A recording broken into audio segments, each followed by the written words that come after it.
운전하면서 또 출퇴근하면서 편하게 귀로만 들으셔도 시장의 흐름을 놓치지 않도록 저희가 핵심만 쏙쏙 뽑아서 깊이 있게 파고 들어볼게요. 2026년 1월 27일 화요일 오늘의 암호화폐 시장 분석 지금 바로 시작하겠습니다. 오늘 저희가 다룰 이야기들이 정말 흥미진진한데요. 먼저 시장 전체는 지금 파란불인데 왜 마이크로 스트래티지 같은 거물들은 계속 비트코인을 사들이고 있을까요? 이 상반된 신호가 대체 뭘 의미하는지 그 속을 한번 들여다볼 거고요. 또 미국은 기록적인 폭설 때문에 규제 논의가 딱 멈춰섰는데 바로 그 승낙에 일본은 ETF 합법화를 선언했어요. 서구와 아시아의 규제 경쟁, 이 판이 지금 어떻게 기울고 있는지도 짚어보겠습니다. 그리고 하드웨어 지갑 회사 레저가 무려 40억 달러 규모로 IPO를 검토한다는 소식이 있는데 이게 또 단순한 상장 이상의 의미를 갖거든요. 여기에 리플과 사우디 은행의 파트너십, 그리고 정말 영화 같은 이야기죠. 미국 정부가 압수한 비트코인이 다시 해킹 자금과 연결됐다는 충격적인 추적기까지. 업계의 굵직한 이슈들을 하나하나 펼쳐보겠습니다. 마지막엔 비트코인, 이더리움, 리플의 차트를 보면서 그래서 지금 어디를 지지선으로 보고 어디를 저항선으로 봐야 할지 명쾌하게 정리해 드릴 테니 끝까지 함께 해주세요. 자, 그럼 시장의 큰 그림부터 한번 보죠. 저희가 자료를 보니 코인마켓캡 기준인데요. 글로벌 시가총액이 2.99조 달러. 지난 24시간 동안 1% 넘게 빠졌어요. 그런데 정말 이상한 건 비트코인 도미넌스. 그러니까 전체 시장에서 비트코인이 차지하는 비중은 오히려 0.68% 올라서 59%를 넘어섰다는 거예요. 전체 파이는 줄어드는데 비트코인 비중은 늘어난다. 이건 어떻게 해석해야 할까요? 시장의 단기적인 투자 심리가 아주 빠르게 얼어붙고 있다는 가장 확실한 신호라고 봐야죠. 특히 주목할 데이터가 있는데요. 글로벌 암호화폐 상장 지수 상품, 즉 ETP에서 지난주에만 17억 3천만 달러, 우리 돈으로 2조 원이 넘는 돈이 빠져나갔어요. 이게 2025년 11월 이후 가장 큰 규모의 자금 유출입니다. 아, 잠깐만요. ETP라고 하셨는데 익숙하지 않은 분들을 위해 이게 정확히 뭔지, 그리고 왜 여기서 자금이 빠져나가는 게 그렇게 중요한 시장 신호인지 간단히 짚어주시겠어요? 네, 좋은 질문이에요. ETP는 주식처럼 거래소에 상장돼서 쉽게 사고 팔 수 있는 금융상품인데요. 비트코인이나 이더리움 같은 암호화폐의 가격을 따라가도록 설계된 상품들이에요. 주로 기관 투자자들이나 전통 금융 투자자들이 암호화폐를 직접 보유하는 번거로움 없이 투자할 때 이 ETP를 이용하거든요. 그래서 ETP에서 돈이 빠져나간다는 건 이런 큰 손들이나 제도권 투자자들이 일단 시장에서 발을 패고 있다, 이런 의미로 해석되는 거죠. 아무래도 미국 연준의 금리 인하 기대감이 줄어들면서 위험 자산을 피하려는 심리가 커진 게 직접적인 원인으로 보여요. 그렇군요. 그러니까 단기 투자자나 기관들은 일단 위험을 피해서 빠져나가고 그 과정에서 알트코인들이 더 큰 타격을 받으니까 상대적으로 비트코인의 비중은 올라가는 현상이 나타나는 거군요. 정확해요. 시장이 불안할 땐 일단 알트코인부터 정리하고 상대적으로 안전하다고 느끼는 비트코인으로 자금이 몰리거나 아예 현금화해서 시장을 떠나는 거죠. 지금이 딱 그런 국면이에요. 그런데 이런 하락장 분위기 속에서도 오히려 지금이 기회다 하면서 비트코인을 쓸어담는 곳이 있잖아요. 바로 마이클 세일러가 이끄는 마이크로 스트래티지죠.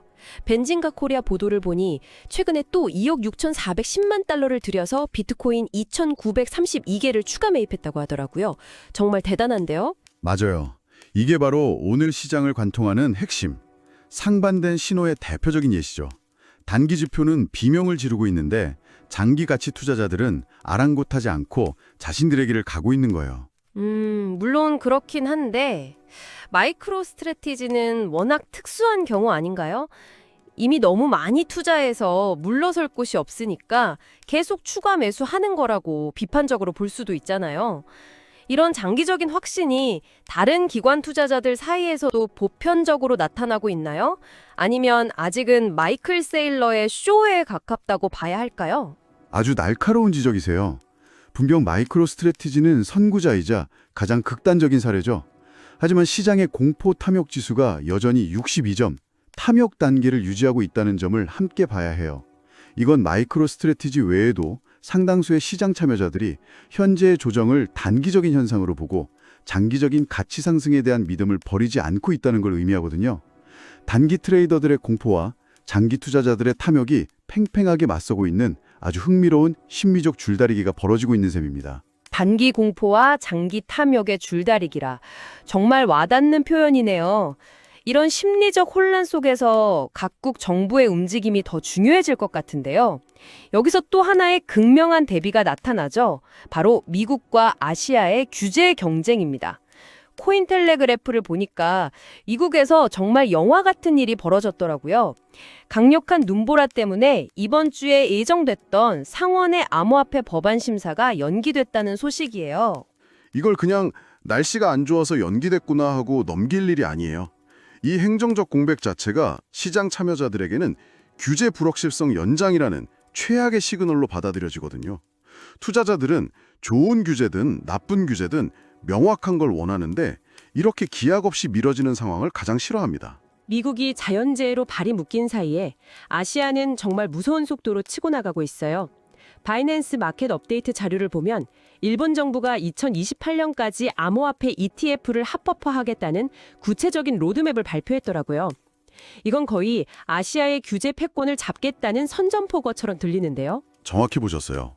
이건 엄청난 변화의 시작일 수 있습니다. 글로벌 자본은 언제나 불확실성을 피해 명확한 곳으로 흐르기 마련이거든요.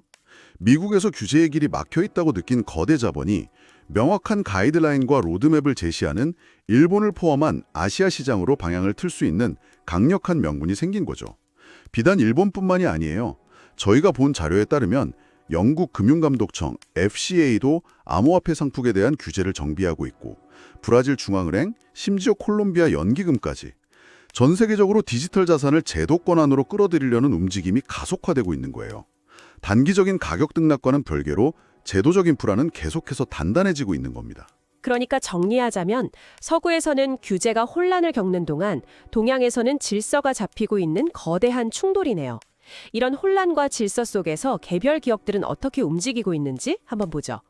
정말 흥미로운 소식이 있는데 바로 하드웨어 지갑 회사 레저가 미국 증시 상장을 검토하고 있다는 거예요. 예상 기업 가치가 무려 40억 달러 이상이라고 합니다. 이 레저의 IPO 소식은 정말 중요한 의미를 가져요. 단순히 암호화폐 회사가 또 상장하는구나가 아니에요. 이건 암호화폐 산업의 투자 논리가 바뀌고 있다는 신호탄이거든요. 몇 년 전까지만 해도 투자자들은 어떤 코인이 대박을 터뜨릴까, 즉 금 자체에 베팅했어요. 하지만 이제는 그 금을 캐는 데 필요한 곡괭이와 삽에 해당하는 인프라 산업, 예를 들면 보안이나 수탁 같은 분야가 성숙해서 공개 시장에 나오는 단계에 접어든 겁니다. 곡괭이와 삽이라는 비유가 정말 적절하네요.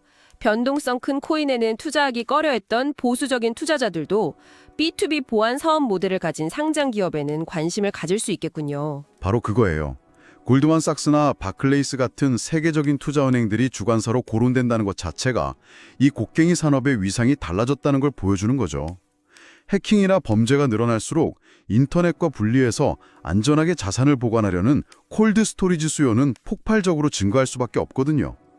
레저는 바로 그 지점에서 견고한 수익 모델을 만들었고 이제 주류 금융시장이 인정을 받으려는 겁니다. 보안이라는 인프라가 이렇게 커졌다면 실사용 측면에서는 리플의 움직임이 눈에 띄네요.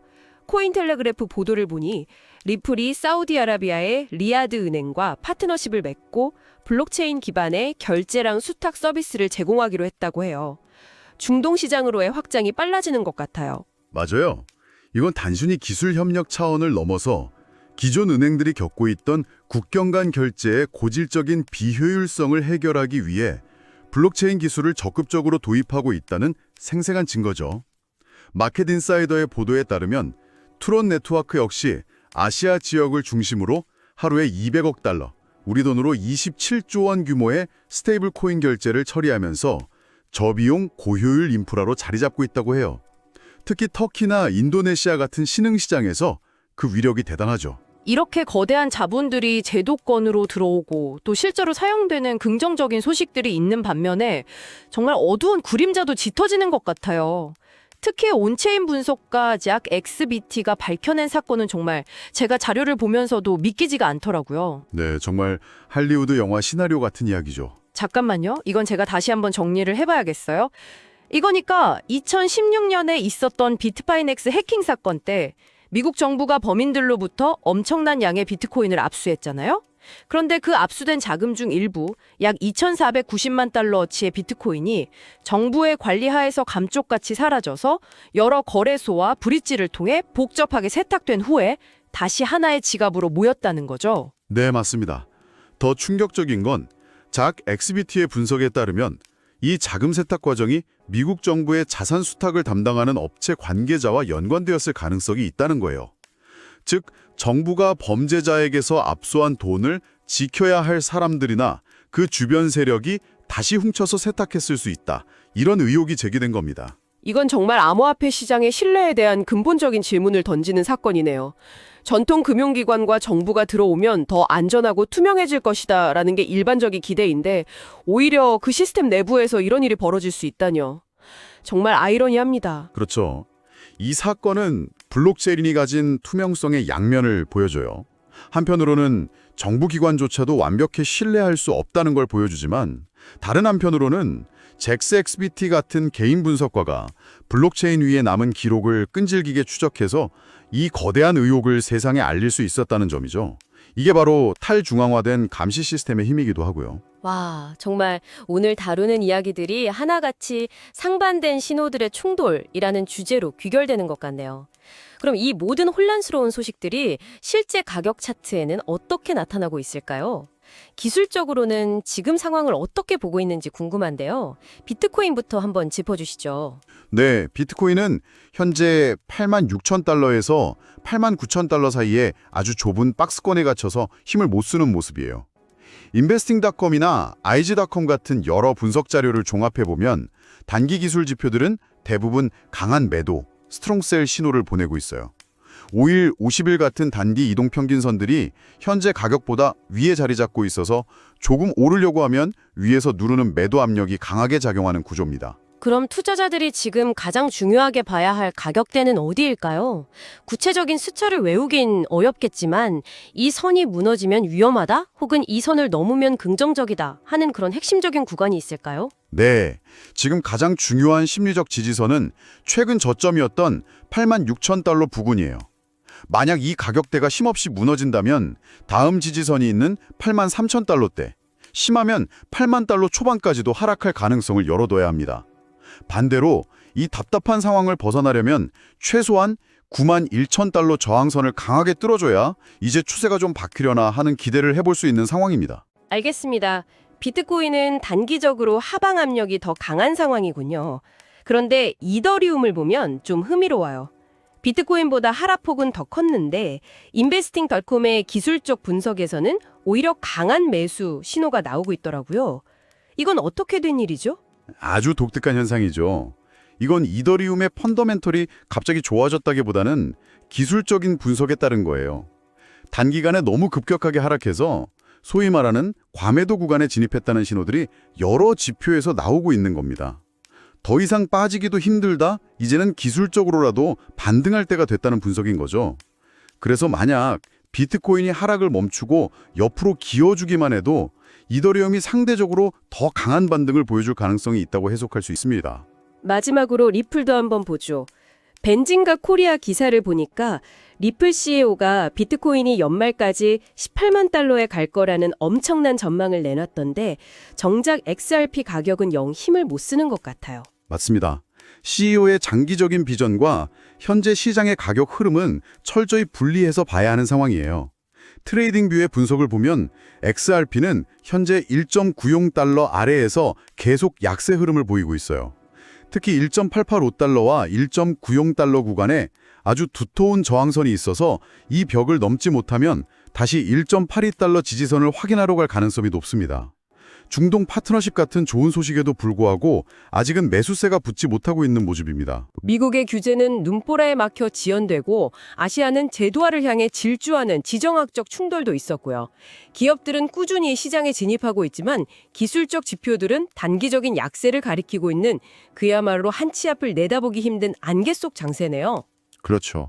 오늘 저희가 살펴본 자료들 속에서 저는 마지막으로 한 가지 질문을 던져보고 싶어요. 잭 XBT의 자금 추적 사례는 정말 많은 것을 생각하게 하는데요. 거대 기관과 정부가 시장의 주역이 되어가는 이 시대에도 여전히 이 시장의 근간에는 누구나 감시하고 분석할 수 있는 투명한 블록체인 기록, 즉 열린 원장이 있다는 걸 상기시켜줬거든요.